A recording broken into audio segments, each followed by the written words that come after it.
Halo, Nawa Kreatif. Balik lagi di Modcast MCC Podcast bareng saya Arman. Siapa lagi kalau bukan saya ya. Ya semoga nanti Dudin bisa balik lah.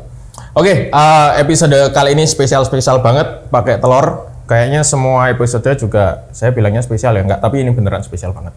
Soalnya sudah hadir di sini Om, atau saya panggil Om atau Mas. Aduh, aku udah Om tahun ini, aduh. Belum ya? Belum. Sam ayo wis. Sam aja. Sam Dennis Adiswara, the one and only. Dennis Adiswara. Halo Nawa Kreatif, apa kabar? Sam Dennis Adiswara. Sam Dennis ini dulunya terkenal sebagai Mamet. Ya. Tapi James, itu kan kok... Pak, si anjing. Kenapa sih anjing? Kejang-kejang, Pak. Saya izin pulang ya. Oke, sana. Makasih, Pak. Ya. Si anjing? Itu kucingnya. Jadi anjing apa kucing? Anjing tapi kucing. Emang namanya begitu? Oh, jadi anjingnya itu Mamet. kucing. Ya, pernah sih. Aktor berarti kan? Aktor, terus Ya. juga sempat dapat Best Supporting Actor ya di Oh, nominasi aja. nominasi. Nominasi aja. Oh, nominasi loh. Masih banyak yang bagus kok soalnya. Itu kan untung-untungan buat saya itu. Kalau dulu generasi 90-an kalau nggak tahu Mas Dennis ini ya kebacut lah istilahnya. Kalian hidup di mana sih? ADC. Ya. Halo, apa kabar? Salam buat mamanya ya. Oh, Gimana aduh. mamanya? Masih sama papanya? Segmen pasarnya itu sekarang sudah ibu-ibu ya? Kenapa? Sudah mama-mama. Ya, mama-mama lah. Yang merasakan muda kembali. Wow. Mas Dennis, Ya, gimana? apa kabar? Baik-baik, Sam. Ini Sam ya? Iya kan Sam Arman. Oh iya, Sam Dennis, Sam Arman. Berarti Sam Dennis ini Sam kalau Dennis. nggak salah ada hubungan sama Malang. Ya kan saya lahir di sini. Lahirnya di Malang. Lahirnya di sini. Serius? Serius, rumah sakitnya kemarin lewat. Sengaja tak lewatin. Aku pengen melihat. Oh, di sini tempatku dulu lahir gitu. Iya, di daerah Kauman. Jadi kalau misalkan teman-teman lihat itu ada rumah sakit Mardiwaluyo. Nah, aku lahir di situ. Oh, lahir di. Terus besar di? Besar tidak jauh dari situ, di Jalan Talun Kulon. Oh. Gitu. Cuma sekarang rumahnya sudah tidak ada karena sudah rata. Diratakan oleh tanah dan kemarin mungkin menjadi spot ideal untuk teman-teman caleg masang baliho. Gitu. Berarti sempat masa kecil di Malang. Masa kecil sempat di Malang dan begitu pindah ke Jakarta pun juga sempat sempat sedih sih gitu loh, karena kan Malang pas tak tinggal itu emang lagi menurutku ya lagi asri-asrinya banget, lagi adem-ademnya banget. Dan kalau misalkan nggak tahu ya, ada yang ngerasain nggak ya? Kalau sekarang kan teman-teman kan banyak kan udah ada handphone kan ya. Handphone. Jadi kalau main game itu ya pakai handphone gitu. Ya. Dulu tuh ada loh yang namanya rental Super Nintendo. Oh, ya. Rental Sega Genesis. Itu ada dulu di Malang dan itu menjamur. Jadi konsolnya itu kalau misalnya kita mau ganti game, ya minta tolong sama bapak. Sama yang gitu, jaga. Sama yang jaga gitu. Pak, tolong Pak ganti. Tapi Istilahnya pakai apa? cartridge. Kaset. Iya, kaset atau cartridge apalah itu. Ceklak gitu. Game-gamenya dulu masih belum didominasi bola. Dominasinya ya Mario. Oh, iya. Zaman-zaman Sony. Super Nintendo kan Sama Mortal Kombat. Mortal Kombat. Karena sadis, kalau di rumah nggak bisa main, kan terlalu sadis. Main di rental. Tapi di rental bisa gitu. Karena yang jaga rental ya yang penting uang gitu kan. Ya, masih belum ada rating PG kayak gitu. sudah ya. ada. Sudah ada, cuman cuek amat ya. Yang penting uang. Oke, mantap Mas Dennis. Jadi Ya. terus gimana Terus sih sekolah kuliah di sana, terus ya meniti karir di Jakarta. di Jakarta? Langsung masuk ke industri film atau gimana dulu? Enggak, karena dulu itu justru nyoba-nyoba masuk ke komik, nyoba masuk jadi anak band, pernah nyoba juga. Terus baru klek banget dapat momentumnya itu ketika masuk komunitas film. Komunitas film. Awalnya saya sama teman-teman bikin komunitas nonton film bareng. Tapi lama-lama mereka tak jebak untuk bikin film bareng saya gitu. Oke. Dan kebetulan memang kalau misalkan di rumah saya gitu, saya tuh paling seneng tuh ngoprek kamera dari bapak saya gitu. Oh. Gitu. Udah, terus bikin film pendek. Kalau film pendeknya saya pede untuk dipertontonkan ke orang-orang, saya kirim ke festival gitu. Sampai segitunya. Iya, sampai jadi, segitunya. Duluan jadi aktor atau jadi bikin film dulu? Bikin film dulu. Bikin film dulu. Justru bikin film dulu. Aku sering ngirim-ngirim film ke festival dan dari situlah saya dapat pintu kesempatan untuk ketemu sama orang-orang di industri gitu loh. Karena biasanya kan di festival film itu jurinya itu sutradara film, Betul. tamunya, pembicaranya itu produser film gitu. Nah disitulah kita dapat exposure. Betul. Berarti emang benar-benar passionnya memang waktu itu ketemunya di film dan memang benar-benar pursuing apa ya? Apa sih yang bikin yakin waktu itu kok kenapa bisa sampai seniat itu bikin film terus dikirim ke festival? Kenapa seniat itu? Karena tiap kali aku bikin film itu aku selalu balik lagi ke diriku sendiri. Aku mau bikin film yang bisa dinikmati oleh diriku sendiri. Pertama mulai dari situ, ya kan? Menurutku bagus, menurutku oke, menurutku ini tidak ada di tempat lain, gitu kan? Aku mau bikin dan aku harus bikin seperti itu, gitu. Bikin tiap tahun bikin ya 2 ya 3, karena kan dulu kan nggak seperti sekarang. HP sekarang gampang, ngeditnya juga cepat. Kalau dulu kan susah ngeditnya. Nah itu maksudnya itu. Jadi dulu itu kan ya mungkin apa ya nggak semua orang itu dulu punya akses ke teknologi untuk bikin film kan. Betul, dan akses ke penonton juga susah. Adanya cuma di festival. Oh iya. Gitu. Kalau sekarang kan banyak platform ya. Jadi sosmed siapapun bisa lah mau bikin film pendek ditonton sama. Udah gitu dulu nggak ada yang namanya endorsan. Jadi kalau mau bikin film yang nabung dulu, makanya setahun cuma 2 kali 3 kali. Mungkin itu yang bikin apa ya, keseriusannya mungkin berbeda ya. Keseriusannya berbeda gitu. Tapi ya bukan berarti yang sekarang jelek, justru malah bagus gitu loh. Ide-ide yang bagus bisa segera diwujudkan dan ide-ide yang bagus dan terwujud bisa segera ketemu sama penontonnya.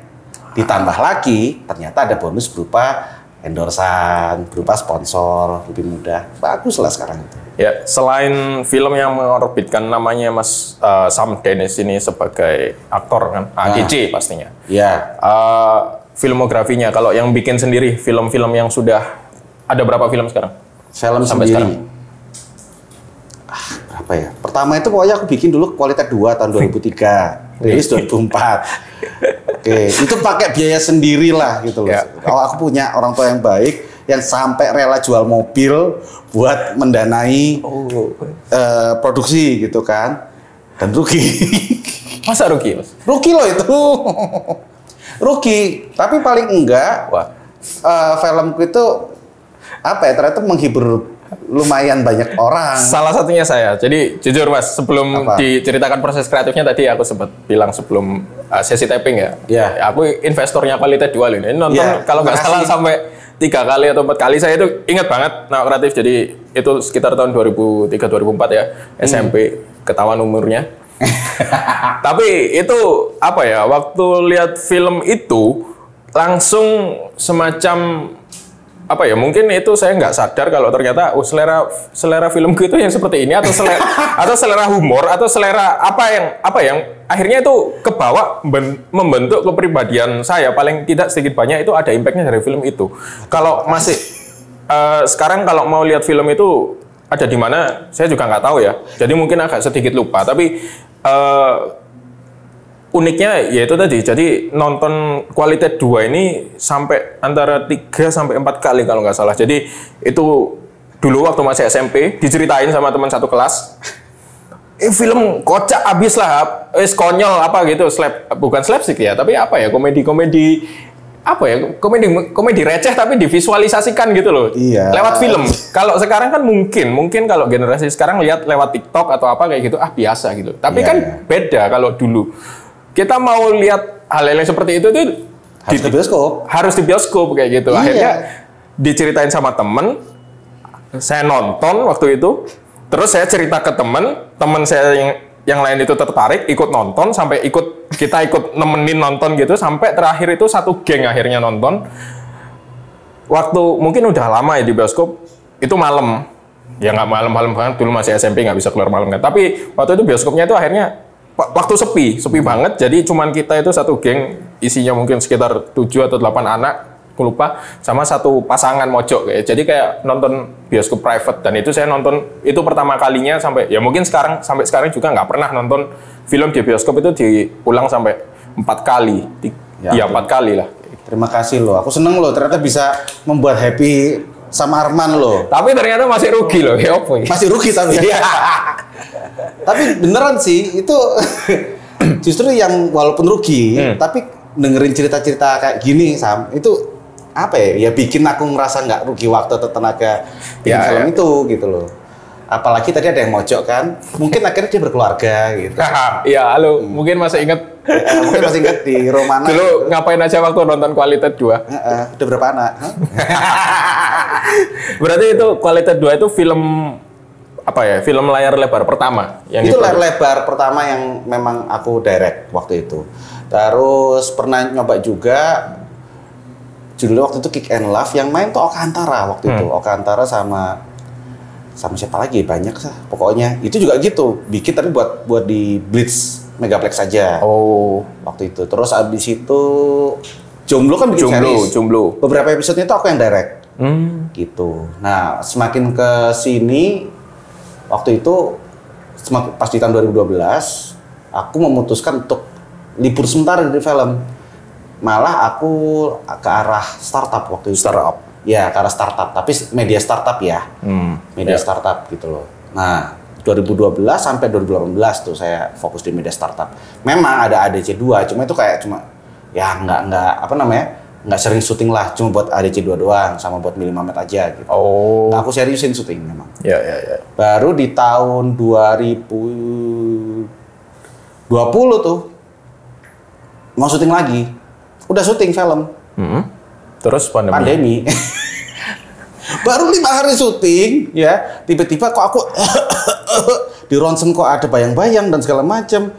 Oh, sempat positif. Waktu itu nggak ngerti, Nggak tahu. cara swab dan segala macam karena kan kayak seminggu pertama COVID. Ya. Oh, iya. Jadi akhirnya produksi diberhentikan, kita dipulangin waktu itu karena takut. Gitu. Ya sudah, sampai sekarang filmnya nggak rampung-rampung. Masih ada, tapi masih mau dikerjakan lagi nggak itu film? Ya nggak tahu, kayaknya nggak. Sayang banget. Udah 4 tahun loh, udah 4 tahun juga. Tapi untungnya di tahun 2022 bisa mulai syuting lagi kan, PPKM sudah mulai agak dilepas dan segala macam. Sampai sekarang sih ya seru sih. Sekarang udah mulai nyoba series. Ya series di streaming gitu-gitu. Itu aku cobain. Dan produksinya luar biasa sih menurutku. Karena di streaming itu sekarang bisa dibilang memungkinkan untuk filmmaker Indonesia mulai menjamah atau mencoba genre-genre yang mungkin di bioskop nggak bisa. Explore Explore itu lebih jauh gitu menurut saya. Ya. Di bioskop bisa, tapi mungkin secara teknis karena kan kebanyakan horor. Iya, betul. Gitu. Jadi mungkin explore cuma di special effect, cuma di cuma di tatanan itu aja, efek. Tapi kalau misalkan mau acting, mau jenis cerita, itu justru lebih banyak explore itu di series. Iya. Oh, karena lebih mungkin ya karena faktor apa kayak gitu? Kenapa? Karena faktor apa? Jadi gini, kalau di bioskop sama streaming, penontonnya itu ternyata sama tapi beda. Oh, gimana tuh? Jadi kalau misalkan kita lihat di bioskop, orang itu datang udah nggak mau nyari film drama doang. Nggak mau cari film komedi doang, gitu. Atau mungkin nggak mau nyari film yang biasa-biasa aja lah, genrenya adem ayem gitu, nggak mau. Mereka tuh pengen merasakan sensasi yang mencekam, terus habis itu exciting dan segala macam. Karena mereka nganggap bahwa bioskop itu tempatnya itu gelap, layarnya gede, suaranya bagus, bassnya keren. Jadi sekalian aja harus puas lah netnya gitu. Kalau bayar tiket berapa sih harganya kalau di Malang? Di Malang berapa ya bioskop? 35.000, 40.000? 40 ribuan ya? Iya, kalau bayar 40.000 gitu jebret harus benar-benar terlihat mahal gitu kan. Padahal nggak semua film harus terlihat mahal dan banyak efek. Betul. Nah makanya salah satu cara produser itu mungkin bisa dibilang titik tengah antara filmmaker sama penonton rupanya buat bioskop sekarang tuh horor. Iya. Gitu loh, kayak mau bayar 40.000, kamu dikaget-kagetin sepanjang film, kamu dibikin ketemu sama makhluk-makhluk yang tidak ada di dunia ini gitu kan. Kamu dibawa tensi tinggi kayak kamu naik wahana rumah hantu. Gitu. Iya, betul. Gitu. Seperti itu sih. Oh. Sementara kalau di streaming, kamu bisa nonton sendiri di kamar. Ya. Dan bisa diulang-ulang. Bisa diulang-ulang. kamu nggak suka filmnya, ya sudah, Langsung kamu skip. bisa skip, cari judul lain. Kita juga kan biaya bulanan. Ya, benar. Oh, jadi itu juga mempengaruhi gimana filmmaker ini berkreasi juga ya ternyata. Betul. Jadi biasanya tuh kita memang tes cerita-cerita apa aja yang works atau jalan di series. Kalau ternyata terbukti jalan, ya kita bikin yang Oh penyempurnaan iya di film. paham. Gitu.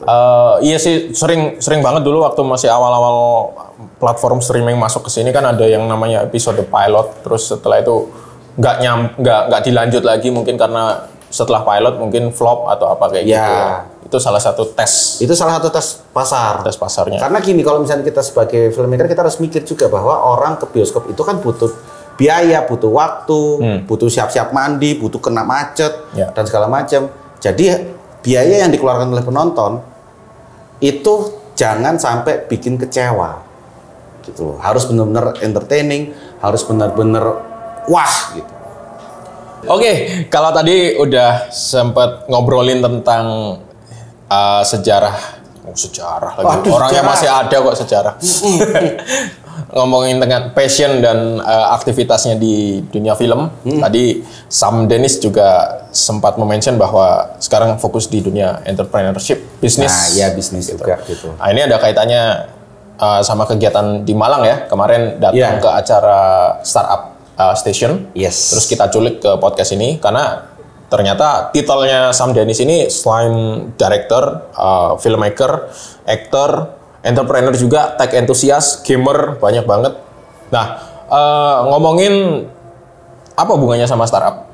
Oke, apa hubungannya sama startup? Jadi gini. Jadi tahun 2008-2010 itu saya ceritanya kuliah lagi, gitu. Tapi kali ini kuliah untuk kreatif industri, Industri kreatif. gitu. Industri kreatif saat itu. Nah, sebelum saya kuliah, saya tuh mikirnya adalah cuma, oke, saya harus jadi filmmaker. Saya kalau misalnya jadi filmmaker, saya pendanaannya harus dari produser atau dari investor. Nah gitu aja. Pokoknya aku jadi sutradara. Oh. Begitu aku kuliah tentang kreatif industri, baru kebuka mataku tentang apa yang namanya ekosistem, tentang apa yang namanya bisnis model. Dari situ aku langsung merasa kayak, ya ampun, ternyata cita-citaku kok kurang panjang ya. Oh. Iya dong, kenapa aku cuma pengen jadi, ya bukannya saya gimana mas cita-cita sutradara, tapi kalau saya cuma jadi sutradara doang dan nggak ngerti ekosistemnya seperti apa, iya saya cuma bisa ngemis kesana kemari jadi sutradara dong, ngemis ke orang yang lebih kaya dong. Ya. Ya aku harus ngomong kayak gitu karena itu yang terjadi, itu yang aku lakukan waktu itu. Ya. Capek bener ya, gue ngemis kesana kemari. Gue ada konsep nih, terus ditolak. Gue ada konsep nih, tolak. Dan gue jadi tahu kenapa biasanya filmmaker itu ditolak konsepnya. Karena filmmaker terlalu mencintai konsepnya. Iya, nggak sesuai sama apa yang nggak cocok ya sama. Dan biasanya nggak cocok Betul. sama maunya penonton atau apa yang penonton butuhkan. Ya. Itu sih. Idealisme. Nggak apa-apa idealisme. Nggak apa-apa. Boleh ada. Cuma ya tolong dengerin penonton juga dong. Ya benar. Gitu kan. Dan sedangkan kalau kita ngomongin investor kan ya berharap dia bukan memuaskan idealismenya filmmaker kan, tapi kan dia investor berharap ada ya keuntungan finansial di situ gitu Iya. kan. Ditambah lagi ketika saya tahu tentang bisnis model dan segala macam, saya jadi tahu ternyata kalau saya bikin film ada produk turunan. Produk turunannya apa aja ya? Ya. Disitulah saya belajar tentang intellectual property, IP gitu. Ya udah akhirnya tahun 2011-2012 saya memutuskan untuk bikin startup yang saat itu value saya itu adalah menghubungkan dan membangun para kreator-kreator video di seluruh Indonesia untuk bisa berkembang membuat karyanya dan bisa untung secara finansial. Jadi kalau misalkan ada kumpulan anak-anak indie filmmaker gitu ya, ya udah kita latih mereka, kita tuntun mereka, kita bantuin bikin bisnis modelnya. Nanti kita bantuin juga untuk ketemuin sama sponsor, Carikan gitu. investor lah, Iya. agregator lah. Jadi posisinya Waktu itu agregator. Oh. Dan saat itu juga perusahaan saya termasuk perusahaan yang awal-awal dikasih kesempatan sama YouTube untuk bisa memonetisasi. Apa nama? Layaria namanya. Oh, Layaria. Ya, Iya. 2012 ya. Itu 2012. 2012. Nah, itu ingat banget saya. Jadi ketika dapat license dari YouTube, YouTube ngomong, "Nih buat kamu ya, tolong bangun apa namanya? ekosistem di Indonesia gitu." Oke, siap. Terus aku tanya balik kan, ini udah dikasih ke siapa aja license ini untuk memonetisasi channel? Baru kamu sama beberapa stasiun TV dan Stasiun TV. iya. Jadi habis stasiun-stasiun TV itu baru saya. Wah, gue langsung gila. Oke, gue harus serius nih. Ya udah, makanya 6 tahun ke depan itu 2012 sampai 2019, 7 tahun berarti ya. Ya. Itu udah langsung gaspol di Startup untuk ekosistem agregator ya. Agregator kreator Film. Film aja atau kreator video. Video. Iya. Oh, jadi iya, karena apapun YouTube, genrenya, iya karena YouTube. Jadi kalau sekarang tuh ada influencer management atau gitu. Ya bagus, semakin banyak sekarang. Dulu saya bikin zaman-zaman orang bahkan belum biasa nonton YouTube. Oh iya, tahun Saya 2012 YouTube masih belum mobile friendly banget kan? Iya, belum mobile friendly waktu itu kan. Gitu. Ya udah, tapi yang bikin kita beda adalah misalkan gini, dari 100 content creator saat itu, saya lihat mana yang bisa mana yang punya kesadaran bahwa apa yang mereka lakukan itu harus berkembang sebagai bisnis. Ya. Nah, gitu. Nggak cuma sekedar nunggu endorsan doang. Betul. Gitu loh. Benar. Ada nggak gitu? Dan ternyata ada. Dan ketika ada, saya ikut urunan di situ. Gitu loh. Saya ikut terlibat lagi di situ. Terus kita gedein lagi sampai bisa dapat investor yang lebih bagus gitu dan bisa berkembang lebih lanjut. Berarti startup yang dibangun sama Mas Denis, Layaria ini sekarang sudah Oh ya udah tak jual. udah exit. Udah exit. Terus ada rencana bikin startup lagi nggak? Kebetulan ada. Ini saya lagi bikin sama teman-teman M-Block. Iya. Jadi kalau misalkan teman-teman di Jakarta tahu ada namanya M-Block Space. M-Block Space itu adalah sebuah creative compound yang menggunakan aset-aset gedung-gedung lama dijadiin baru ya, jadi tempat komunitas, jadi restoran-restoran, jadi kafe-kafe gitu. Jadi tempat pemutaran film juga ada tempat konser juga ada. Gitu. Pokoknya macam-macam lah gitu. Nah, aku kerja sama mereka bikin namanya M-Block X. M-Block X. Iya, M-Block X ini adalah sebuah perusahaan yang fokusnya adalah untuk membesarkan komunitas-komunitas yang terlibat untuk bisa sadar IP dan nantinya bisa membesar dan punya produk turunan. Gitu. Kita mau mengubah komunitas-komunitas yang tadinya itu datang sebagai konsumen, suatu hari nanti menjadi produsen juga. Mindsetnya itu harus jadi prosumer. Gitu. Apapun background komunitas mereka. Ya pastinya sih kita fokusnya di 17 subsektor industri kreatif. Tentu capek banget tapi seru gitu. Tapi mana lebih gede mana, capeknya atau serunya? Ya serunya sih karena kita pada dasarnya adalah dengan nongkrong kita harus produktif gitu loh. Dengan nongkrong kita harus bisa ngewujudin hal-hal yang pengen kita wujudin gitu. Nongkrong produktif. Nongkrong produktif itu biasanya kalau nongkrong nggak produktif cuma wacana doang, besoknya wacana lagi yang lain. Ganti wacana gitu. Jadi nongkrongnya cuma berwacana aja. Nongkrongnya cuma berwacana aja. Ya nggak apa-apa, silahkan. Cuma kapan majunya? Kapan dapat duitnya? Gitu. Benar. Gitu. Ini menarik banget karena udah disinggung tentang M-Block ya. Untuk nawa kreatif yang ingin lebih tahu tentang M-Block.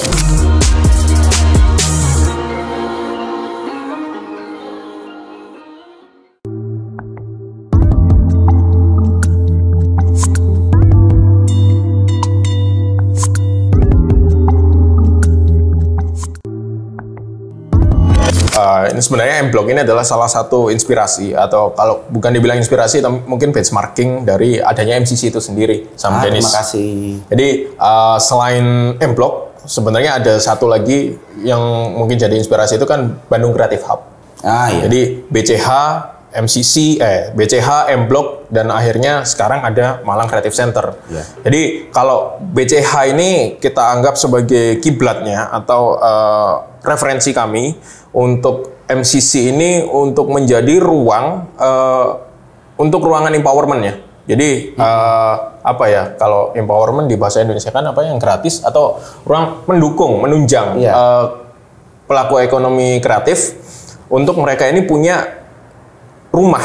Iya. Jadi MCC ini kan rumah pelaku ekonomi kreatif.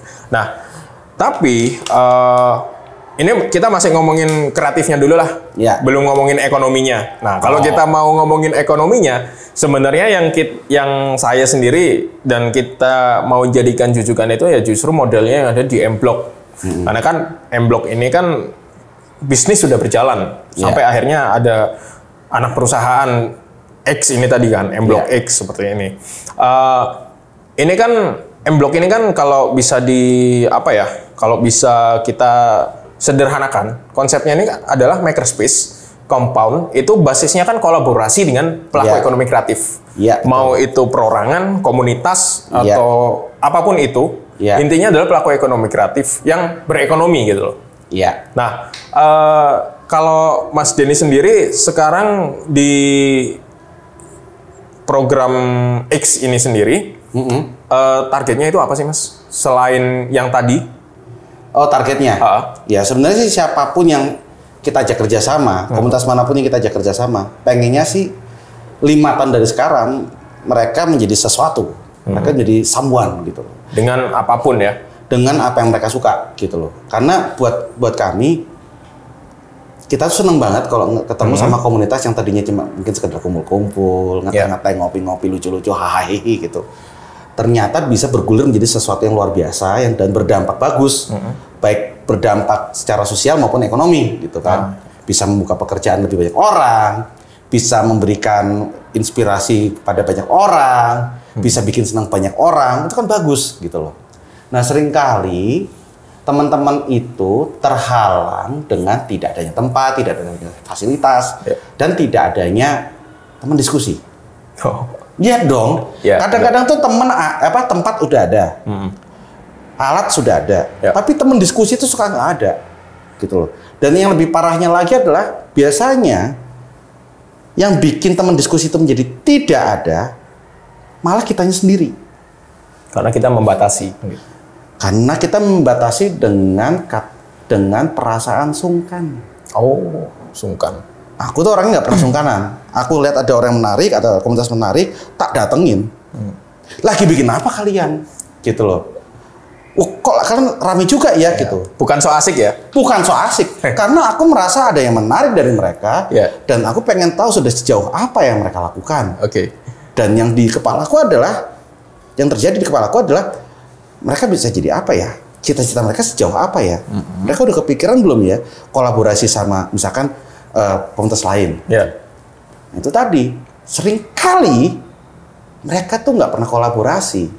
Semuanya dikerjakan sendiri. Semuanya dikerjakan sendiri antara teman-teman itu sampai kewalahan. Tapi mereka tidak pernah kolaborasi karena apa? Sungkan. Oh, bisa jadi. Nggak enak datang ke sana gitu loh. Emang kita siapa? Ya datang aja, kenalan aja. Iya kan itu gunanya jadi temen. Dan nggak harus bisa langsung kerja sama saat itu juga kok. Yang penting kenalan dulu. Yang penting kenalan dulu. Iya makanya paling sebel tuh sekarang tuh kalau misalkan ada orang bilang, lu pasti bisa ngerjain itu gara-gara ada orang dalam kan, jangan samakan kata-kata orang dalam dengan pertemanan lo ya, dengan network lo ya. Jangan disamakan. Iya benar. Iya. Benar. Kalau ada orang networknya bagus, itu artinya orang tersebut sudah mau inisiatif kenalan sama orang-orang tersebut. Ya. Gitu. Sementara kamu masih sungkan sendirian dan menggerutu di pojokan sana.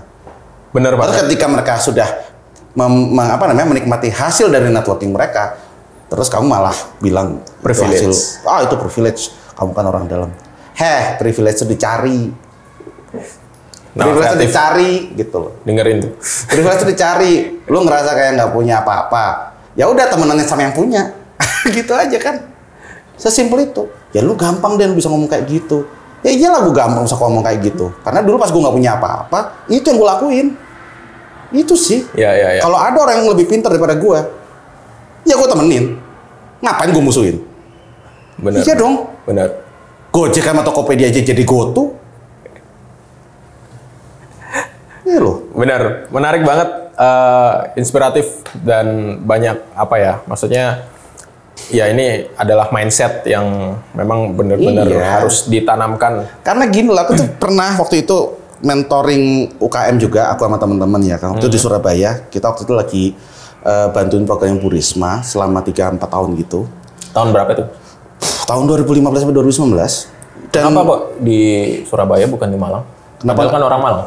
Bangin waktu itu di Malang. Oke. Cuma sekitar 10-an tahun lalu, nggak tahu ya, katanya Malang masih belum butuh ilmu seperti itu kayaknya ya. Oh, Jadi saya harus pindah ke kota sebelah, karena kota sebelah ternyata menerima kami dengan tangan terbuka gitu. Oh, ceritain Mas. Kenapa kok waktu itu Malang? Ya nggak tahu, kita datang, kita bawa proposal, kita Oke. datang dengan niatan optimis bahwa teman-teman Malang ini bisa jadi sesuatu, bisa jadi kekuatan yang luar biasa di industri kreatif. Tapi malah ya 10 tahun yang lalu. 10 tahun yang lalu. Wih, Ya tahun 2014-2013 lah. ya, ya. Tapi malah dilempar-lempar, malah nggak ada, ya dicuekin lah pokoknya. Wah, sayang banget. Padahal Malang Creative Fusion ini dan Komite Ekonomi Kreatif ini baru ada tahun 2016. Berarti Sam Dennis ini sudah 2 tahun Iya, dulu kita lebih maju pemikirannya. waktu itu bahkan akhirnya kita sempet sih waktu itu kayak heran gitu loh kita. Kita tuh bukannya pengen memanfaatkan teman-teman di Malang. Oke. Enggak.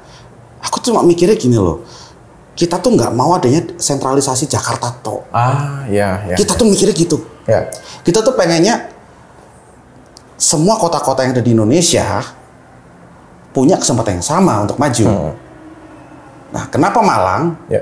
Ya kebetulan karena saya dan beberapa teman lainnya memang punya Punya kedekatan, kedekatan dan ikatan gitu. Ya, Saya lahir ya. di Malang, ada temanku yang anak Brawijaya, Oke. ada anak-anak yang memang juga masih ada darah Malangnya gitu. Tak setanin waktu itu. Malang. Padahal kalau sorry kepotong.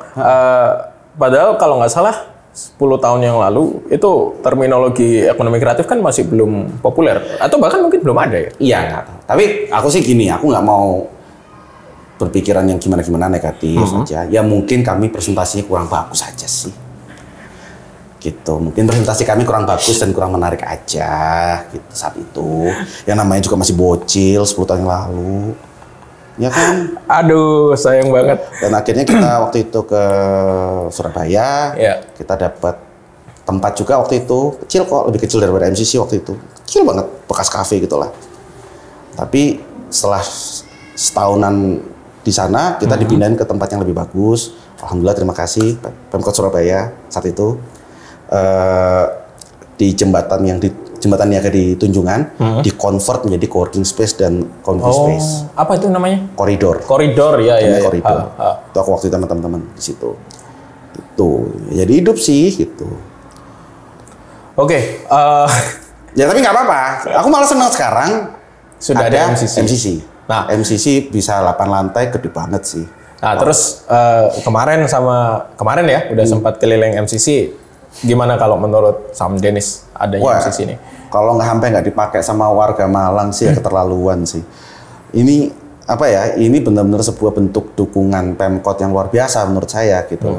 Bahwa warga bisa ikut berpartisipasi di sini tanpa harus bayar bahkan. Gitu loh, dan bisa ikut menggerakkan ekonomi lokal, bisa berekspresi, bisa lomba catur, bisa lomba Tamiya. Semua ada, saya heran deh. Gitu loh. Ini luar biasa gitu loh. Ya. Jadi buat teman-teman kayaknya yang di Malang ya, udah nggak usah sungkan, datang aja, kamu lihat muka orang ini. Ya, tagih orang ini untuk memberikan ruangan buat kamu. Namanya Arman. Siap, salah. Siap salah. Tapi bener loh Man, yang kamu lakuin sih bagus loh Man. Serius. Ya, ini ya kolaborasi ya, maksudnya nggak hanya dari pemerintah Kota Malang, tapi dari komunitas. Nah itu juga ya. Tapi aku tahu Mas Arman ini juga butuh istirahat dan tidur yang cukup. Emang kelihatan. Dia butuh istirahat yang cukup, Karena PR untuk ngedein industri kreatif Malang tuh adalah PR bersama teman-teman, bukan PR-nya Mas Arman saja. Jadi mohon dibantu Mas Armannya ini. Terima kasih endorse-nya Sam Dennis dan mohon juga dibantu juga sama iya. Mas Dennis dong. Soalnya gini loh, aku ngeliat kalau misalkan di daerah-daerah itu ya, yang mungkin bisa kita lakukan adalah ya, misalkan nih, Ya. kalau sudah ada teman-teman sudah merancang program di sini, sudah ngedein komunitas di sini, kenalin aja sama aku, Mas. Siapa tahu ada yang bisa tak undang ke Jakarta. Wah. Dan teman-teman yang di Malang mungkin bisa memperbesar network kalian sama komunitas-komunitas lain yang ada di Jakarta atau di daerah-daerah lain yang kebetulan saya undang gitu. Bener ini ya? Benar. Bener loh teman kreatif. Jadi apa nih? Apa nggak sekalian aja M-Block dibawa ke sini atau gimana? M-Block. Udah ada kamu. Udahlah, ini udah programnya. Programnya. X Bisa aja. itu? Iya, bisa aja. Kita ada program bersama mungkin gitu bisa kita obrolin kan? Wah. Karena gini loh, beneran ini juga ini aku harus ngomong sih tapi nggak apa ya. Nggak boleh. minum dulu. Nggak di Jakarta, nggak di Malang, nggak di daerah manapun atau nggak di kota manapun di Indonesia. Komunitas itu di suatu titik bisa terjebak dalam kondisi jago kandang. Ya, I see. Paham. Komunitas itu bisa kayak gitu. Mereka bisa terjebak dalam kondisi menjadi jago kandang. Ya. Dan ini nggak cuma komunitas doang. UMKM-nya ngono. Ya. Pelaku kreatifnya juga begitu. Bisa terjebak dalam mindset bahwa mereka menjadi paling jagonya di kota tersebut dan pengennya di kota itu aja. Padahal yang harus diyakini adalah kita itu sekarang sudah punya market global. Itu loh. Ya. Kita udah punya namanya market global. Aksesnya juga lebih mudah. Aksesnya lebih mudah dan jalurnya ke sana, Ya. walaupun mungkin memang agak panjang dan agak lebih perjuangan lagi gitu ya. Bukan agak sih, lebih berjuang lagi. Tapi itu ada. Kita Ya. punya market global. Dan itu yang memang harus diraih bersama-sama. Dan cara ngeraihnya pun juga kadang-kadang butuh partner atau butuh rekanan atau butuh kawan strategis buat mencapai ke sana. Jadi aku rasa sih mentalitas jago kandang tuh harus agak dikecilin dikit dulu gitu sementara waktu. Justru jago kandang ini jagonya sih baik ya, tapi kalau kandang Iya juga kalau cuma di kandang doang ngapain buat apa? ya, harus berani ekspansi. Iya harus berani ekspansi. Malah kalau misalkan ada yang jago kandang, ya mungkin kita harus bantu cari tahu gitu loh. Apa yang membuat dia takut keluar dari kandangnya? Ngobrol aja sih. Ya mungkin ada hubungannya sama opportunity, terus akses, tapi itu kan juga, ya itu mungkin cerita mungkin 10 tahun, 20 tahun yang lalu. Nah itu loh. Ya kalau misalkan ada yang mengeluh kayak, nggak ada aksesnya. Ada sih. Ya. Kalian bukan tinggal di dunia tahun 2004, hello gitu loh. Itu ada gitu loh. Yang penting adalah berjejaring dulu deh, nongkrong dulu deh, ngobrol dulu deh. Mungkin hasilnya nggak langsung ya. Mungkin butuh momentum dan waktu yang tepat. Makanya aku seneng banget ada satu sutradara di Amerika, namanya Woody Allen. Dia itu menang Oscar berkali-kali, nominasi Oscar berkali-kali ya. Suatu saat dia ditanya gitu loh, apa rahasia sukses Anda dalam dunia perfilman gitu. Nggak ada rahasia yang spesial, paling cuma satu, always showing up. Harus show up. Jadi ketika kita diundang, show up. Kita diajak ketemuan, show up. Jangan aras-arasen, jangan males gitu loh. Kalau memang ada kebetulan ada janji yang lebih penting atau mungkin sudah ada agendanya, memang sudah ada agenda sebelumnya, gitu, misalkan gitu ya, lagi berhalangan, dicoba untuk reschedule aja, tapi jangan lama-lama. Always show up. Apakah itu bisa langsung naik karir? Enggak juga. Tapi momentum. Ya. Dan kita nggak pernah tahu kan Dan momentum kita itu tahu momentumnya trajektorinya kapan, datangnya kapan. datangnya Ya, gitu loh. kalau nggak disambut. Iya kan kadang-kadang ada yang orang bilang kan, saya bisa bisa apa namanya sukses karena kerja keras. Nggak cuma itu. Ya. Karena beruntung juga. Ya. Dan lucknya itu dari mana? Keberuntungan itu datang dari mana? Ya salah satunya adalah sering nongol, sering muncul. Jadi orang ingat sama kamu. Ya. Itu. Dan itu yang saya lakukan. Makanya saya sering party. Nanti malam kemana? Oh banyak sih. Jadi gini ya, ini adik-adik jangan ditiru ya, gitu ya. Cuma kalau saya mikirnya gini, orang kalau nongkrongnya siang ketemu sama teman-teman pas siang. Oh iya. Benar. Orang kalau nongkrongnya malam doang, ketemu sama teman-teman malam doang. Ya. Kenapa nggak bisa dua-duanya? Siang malam. Oh iya, siang malam. Kayak rumah makan Padang sih. Oh iya dong, gitu. Menarik insight dan ya banyak dagingnya kalau sekarang istilah kita bilang. Enggak, lemak semua kok. Sama saya maksudnya. Banyak dagingnya, kolesterol kalian. Aduh, gitu. Oh nggak masih muda ya. Oke, Sam Dennis, ini kayaknya kita butuh episode kedua nih. Wih, ya. Atau mungkin Emang gue sepenting apa? Nggak sepenting itu. Gini aja, Nawa Kreatif gini loh. Ini kan tayang di mana? Di YouTube. YouTube. Ini tayang di YouTube kan? Ya. Gini aja deh. Tolong penuhin komen. Kalian mau acara apa atau kegiatan apa di MCC? Tolong. Yang komennya bagus bakal diundang sama Arman. Oh, aku. Loh beneran? Bener lo ya? Beneran lo? Kasih tahu linknya. Ntar aku bakalan komen balik juga. Maniki apik man.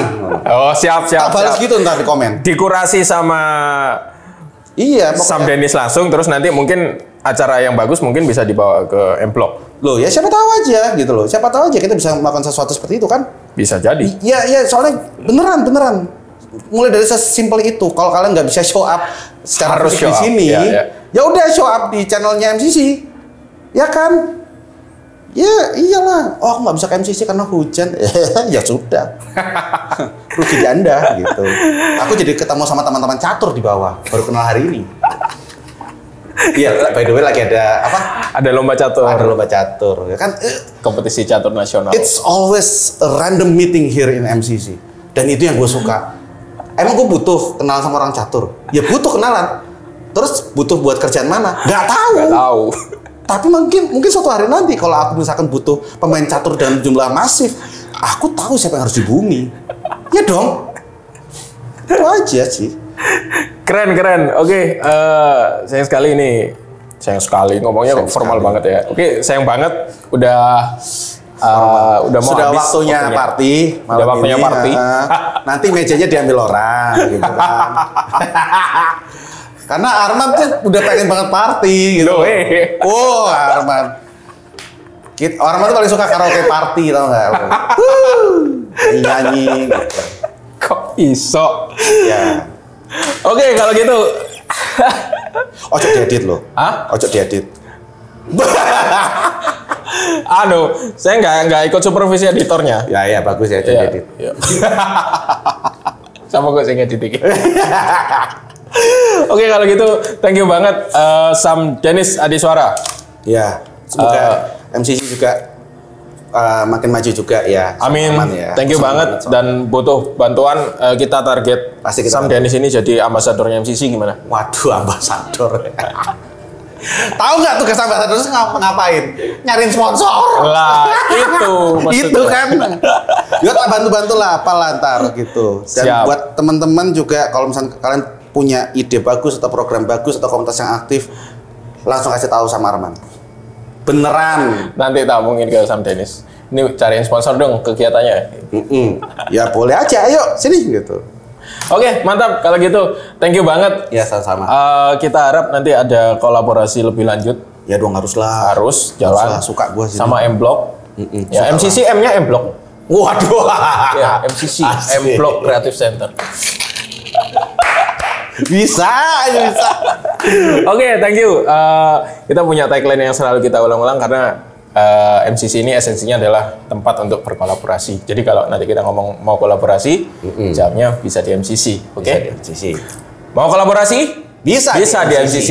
Thank you, sampai jumpa di podcast selanjutnya bareng bintang tamu yang lebih seru. Mungkin bisa ngundang Titi Kamal. Oh, Anda.